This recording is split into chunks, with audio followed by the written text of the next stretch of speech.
Xuurida amaba quurida oo afka qalaad lagu dhaho snoring waa cod xabeeban oo uu qofku yeesho xilliga uu hurdayo kadib marka qaybta sare ee hawo-mareenku noqoto mid ciriiri ah, hawaduna aanay si quman u mari karin. Taa oo abuuraysa codka xuurida.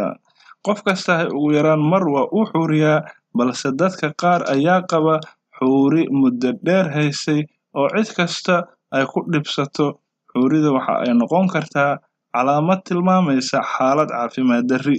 Xuuridu waxaa lala xiriirin karaa xaalado caafimaad darri oo ay ugu weyn tahay obstructive sleep apnea amaba OSA xaalad loo yaqaano, balse macnaheedu maahan in qof kasta oo xuuriyahay uu qabo jiradan.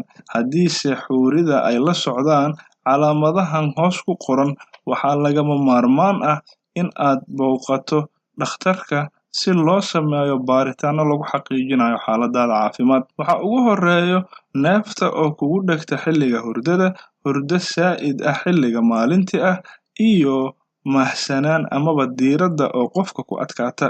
Waxa kaleeto oo qofku uu isku arki karaa madax xanuun xilliga subaxa ah, cunaha oo xanuuna marka uu soo tooso, daal uu qofku dareemo marka uu hurdada ka soo kaco, iyo sixasho xilliga habeenkii ah.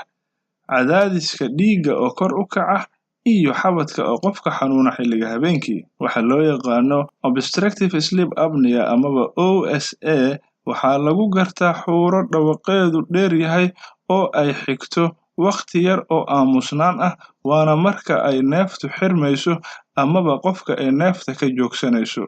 Neef-qabatinkaasi qofka ku dhegaya amaba ku imaanayana waxay keeni kartaa in aad hurdada ka soo boodo. Oo dadka cudurkaani qaba waxaa lagu yaqaanaa in ay xuuro dheer yeeshaan waqti yar kadibna neefta ku dhegto oo ay hurdada ka soo boodaan ama soo fariistaan. Dadka cudurkaani qaba waxa ay la kulmaan neef-qabatin xilliga ay hurdayaan ugu yaraan 5 jeer saacad kasta. Sababaha keena xuurida waa ay badan yihiin, waxaase ugu muhiimsan hab dhismeedka afka oo dadka qaba cudurkan sleep apnea-da amaba obstructive sleep apnea-da waxa ay leeyihiin dhismeedka afkooda amaba mouth anatomy-gooda oo wax ka qaldan.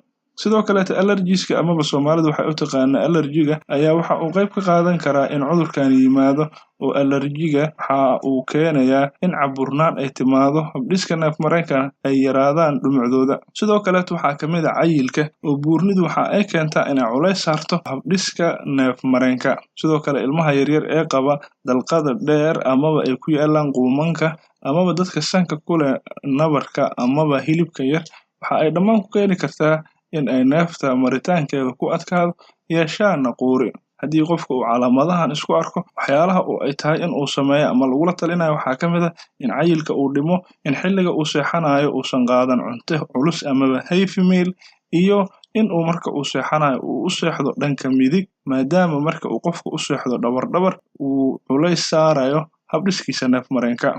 Haddii intaasi aysan qofka waxba ka bedelin xaaladiisa, waa inuu booqdaa dhakhtar si uu u helo la talin iyo daryeel caafimaad.